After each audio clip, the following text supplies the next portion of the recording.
بتقول ايه؟ أنا المفتاح، وكل يوم رايح جاي في سلسلة المفاتيح اللي بتخنقني، محشور بين المفتاح الكبير اللي شايف نفسه والمفتاح الصغير اللي مش بيبطل زن. كل ما اتنفس شهيق ألاقي أسناني داخلة في حديد.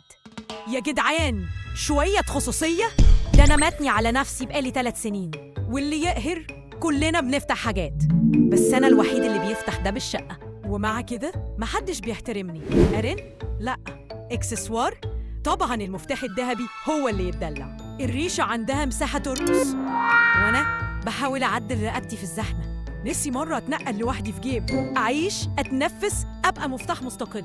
أبدأ خطة الهروب. أول ما يتفك الشنكل البلاستيك على طول حرية، بس الغدر جاي من جوه. الريموت شايفني مهم ومش هيسيبني أهرب بسهولة.